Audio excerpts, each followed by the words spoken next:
नमस्कार, मी सुवर्णा जोशी। ज्येष्ठ अभिनेते कादर खान यांचं कॅनडामध्ये निधन झालंय। 81व्या वर्षी त्यांनी अखेरचा श्वास घेतला। गेले काही महिने ते आजारीच होते। कादर खान यांच्यावर कॅनडातच अंत्यसंस्कार केले जाणार आहेत। पण सिनेसृष्टीतला एक हरहुन्नरी अभिनेता हरपला, अशा भावना बॉलिवूड क्षेत्रातून व्यक्त होतात।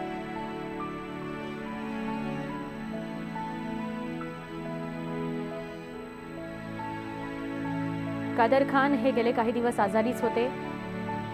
81 वर्ष त्यांचं वय होतं, पण जेव्हा कधी ते प्रसार माध्यमांना सामोरे गेले, त्यांच्यातला ह्युमरस टोन कायम जागा होता, जागृत होता आणि त्या माध्यमातून ते सगळ्यांच्या काळजाला भिडायचे। टायमिंग त्यांचं खूप चांगलं होतं, त्यामुळे कुठल्याही एका पत्रकाराने जर त्यांना कुठलाही प्रश्न विचारला तर त्याला स्वतःच्या शैलीमध्ये उत्तर देण्याची खूबी त्यांच्याकडे होती आणि सतत त्यांनी त्यांच्या अभिनयाने फक्त आणि फक्त लोकांच्या चेहऱ्यावर हसूच आणलेलं आहे।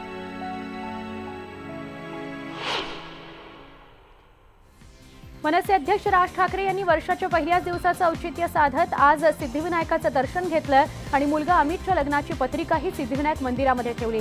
लग्नाला देवदेवतांचा आशीर्वाद मिळावा यासाठी मंदिरात पत्रिका ठेवण्याची पद्धत आहे।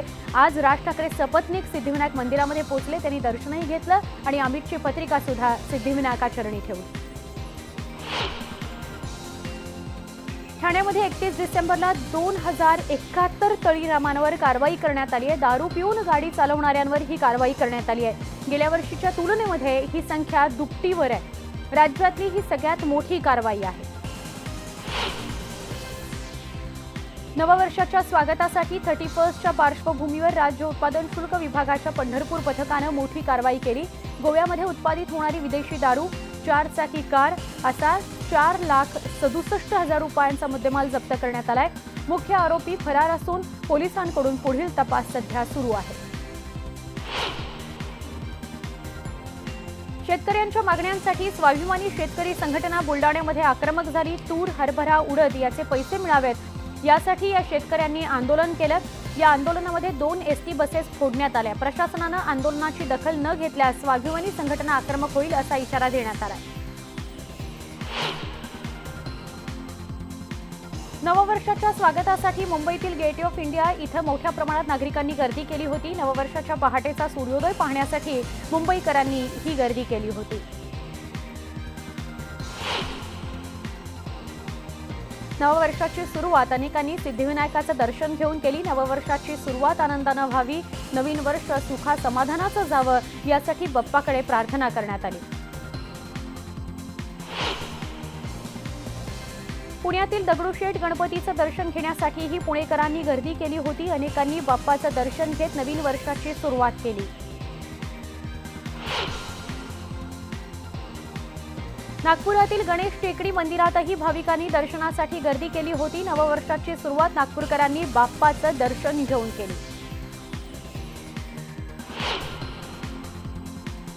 नववर्षानिमित्त साई नगरी शिर्डी ही भाविकांनी फुलून गेली आहे। साईबाबांचं दर्शन घेण्यासाठी अनेक भक्त शिर्डीत दाखल झाले।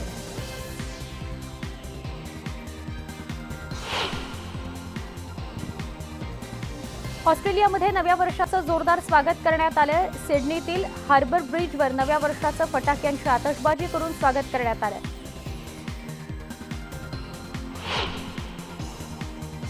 सगळ्यांच्या आकर्षणाचं केंद्र असलेल्या लंडनमध्ये नववर्षाचं जोशात स्वागत करण्यात आलंय। दिव्यांची आकर्षक आणि वैशिष्ट्यपूर्ण अशी रोषणाई डोळ्यांचं पारडं फेडणारी होती, तर फटाक्यांची आतषबाजी करण्यात आली।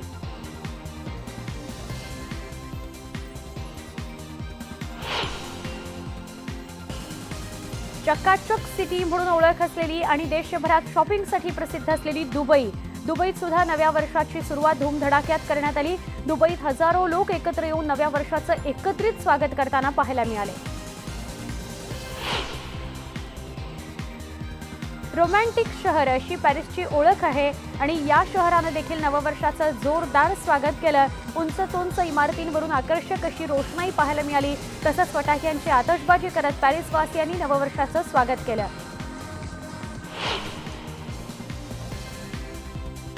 तर ग्रीकमध्ये सरत्या वर्षाला अलविदा करण्यासाठी मोठ्या प्रमाणात तरुणाई रस्त्यावर उतरली होती।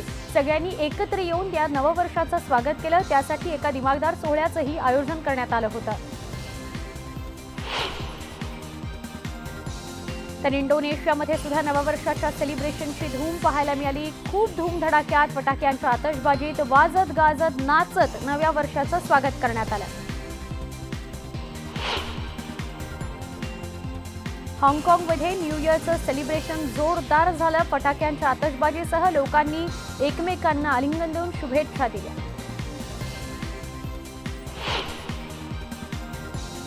उत्तर कोरिया सुद्धा नववर्षाच्या सेलिब्रेशनमध्ये मागे नव्हतं। धूमधडाक्यामध्ये नववर्षाचं स्वागत उत्तर कोरियात करण्यात आलं। कोरियामध्ये नयनरम्य आणि फटाक्यांची आतषबाजी करत हा नववर्षाचा दिवस साजरा झाला।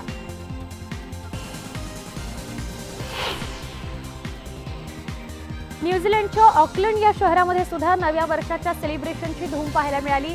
आकर्षक रोषणाईनं नव्या वर्षाचं स्वागत झालं। तर बँकॉकमध्ये नव्या वर्षाचं जोरदार सेलिब्रेशन झालं। राजधानीच्या ठिकाणी असंख्य फटाके लावून हे सेलिब्रेशन पार पडलं।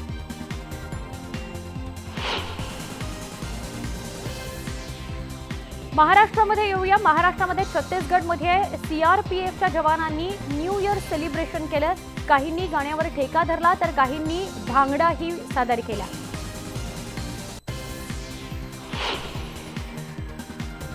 काही महिन्यांपूर्वी सुरू असलेल्या अँग्रिया क्रूजवर सुद्धा नव्या वर्षाचं स्वागत करण्यासाठी पर्यटकांची मोठी गर्दी झाली होती। एका उत्तम अशा कार्यक्रमाचं आयोजन या अँग्रिया क्रूजवर करण्यात आलं होतं आणि अनेकांनी या क्रूजवर जाऊन नववर्षाचं सेलिब्रेशन केलं। गोव्यामध्ये दरवर्षीप्रमाणेच यंदाही मोठ्या प्रमाणात पर्यटकांनी भेट दिली। गोवा हाऊसफुल झालेलं होतं आणि तिथेही वेगवेगळ्या कार्यक्रमांचं आयोजन करण्यात आलं होतं।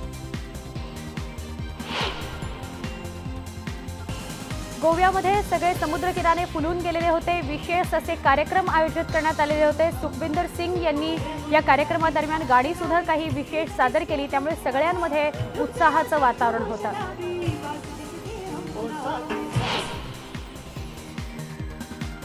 गोव्यातल्या कसिनोसाठी येणारे पर्यटक भारतभरातून आलेले होते आणि त्यांनी गोव्याच्या पाहुणचारासोबतच कसिनोचाही आनंद घेतला।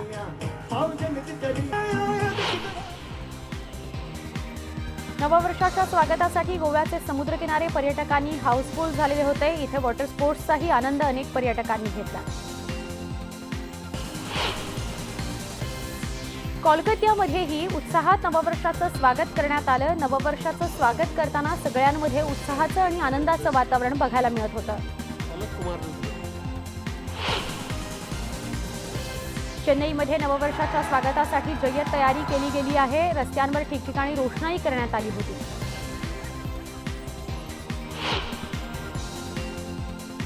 तर भोपाळमधली ही दृश्य आहेत। भोपाळमध्ये नववर्षाचं धूमधडाक्यात वाजत गाजत नाचत स्वागत करण्यात आलं। डीजेच्या तालावर सगळ्या तरुणाईने ताल धरलेला बघायला मिळाला। तरुणांसाठी नववर्षाचा हा उत्साह या ठिकाणी साजरा होताना बघायला मिळाला। तर भुवनेश्वरमध्ये सुद्धा रोषणाई आणि फटाक्यांच्या आतषबाजीत नववर्षाचं स्वागत करण्यात आलं। यावेळी विविध कार्यक्रमांचं आयोजन करण्यात आलेलं होतं। अनेक डीजे सुद्धा कार्यक्रमांच्या माध्यमातून बघायला मिळाले। हुबळी इथं विविध गाण्यांच्या कार्यक्रमांचं आयोजन करण्यात आलं होतं। यावेळी सगळ्यांमध्ये उत्साहाचं वातावरण होतं। एकत्रित येऊन सगळ्यांनी नववर्षाचं स्वागत केलं।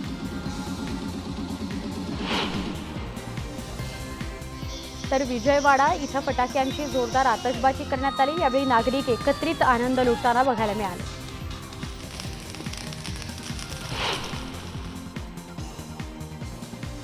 ओडिशातील पुरी इथं वाळूशिल्पकार सुदर्शन पटनायक यांनी वाळूशिल्प साकारत सगळ्यांना नववर्षाच्या शुभेच्छा दिल्या। हे वाळूशिल्प पाहण्याकरता नागरिकांनी गर्दी केली होती।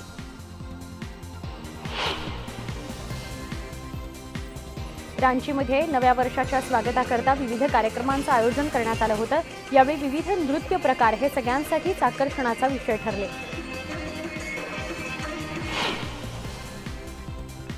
नववर्षानिमित्त पहाटेला वाराणसी इथं गंगा नदीच्या किनाऱ्यावर आरतीचं आयोजन करण्यात आलं होतं। यावेळी संपूर्ण वातावरण भक्तिमय झालं होतं।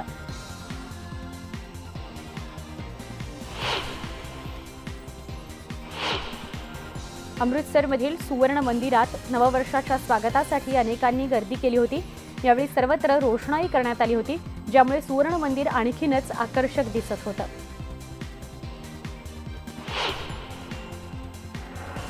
कर्जतच्या इंडी स्टुडिओमध्ये खास न्यू इयर पार्टीचं आयोजन करण्यात आलं होतं। यावेळी तरुणाईनं गाण्यांवर ठेका धरला।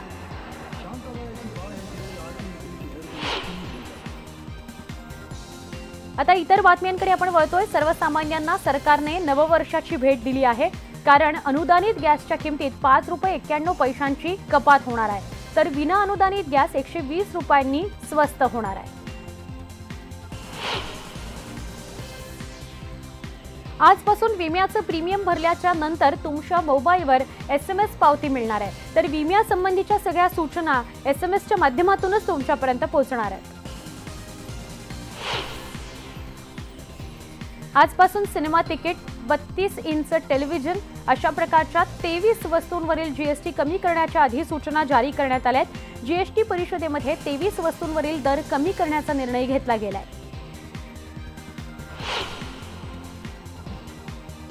राज्यात आजपासून 7वा वेतन आयोग लागू होणार आहे। 17 लाखांपेक्षा जास्त कर्मचारी आणि 7 लाखांपेक्षा जास्त पेन्शनधारकांना याचा लाभ होणार आहे। या सगळ्यामुळे दरवर्षी जवळपास 21,530 कोटींचा बोजा सरकारी तिजोरीवर पडणार आहे।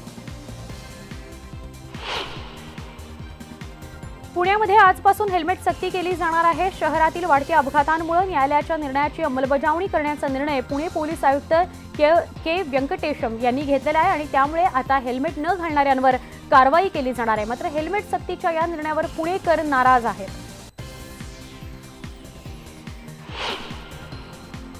आणि आता पुन्हा एकदा सुपरफास्ट बातम्यांकडे वळतोय।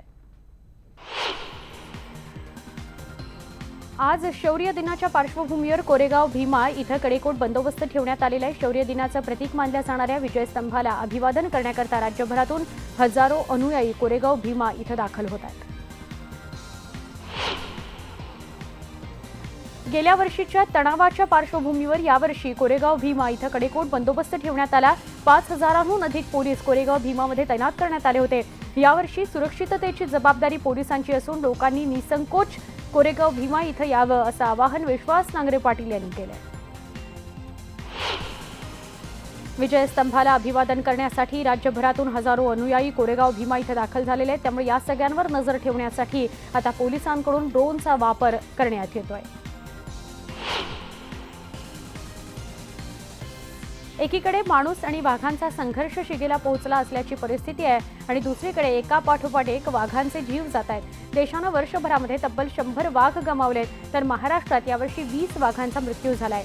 यात शिकारी आणि अनैसर्गिक मृत्यूचं प्रमाण सर्वाधिक आहे। नागपूरमध्ये गुन्हेगारीच्या घटनांमध्ये दिवसेंदिवस वाढ होतीये। MIDC परिसरामध्ये एकाची हत्या करण्यात आल्याची घटना घडली आहे, तर एक यामध्ये गंभीर जखमी देखील झालाय। किरकोळ कारणावरून झालेल्या भांडणातून ही हत्या करण्यात आल्याची माहिती मिळते।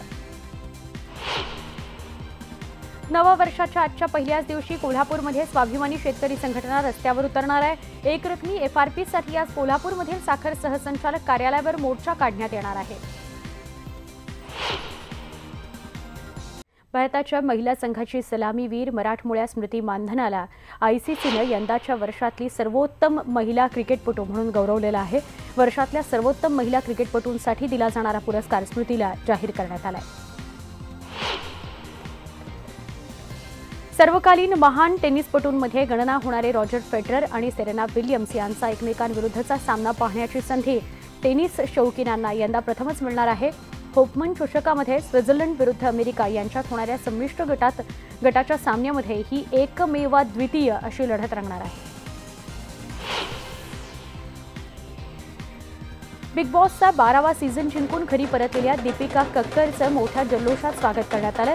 मुंबईतील तिच्या राहत्या इमारतीतील रहिवाशांनी केक कापून आणि पुष्पगुच्छ देऊन दीपिकाचं स्वागत केलं।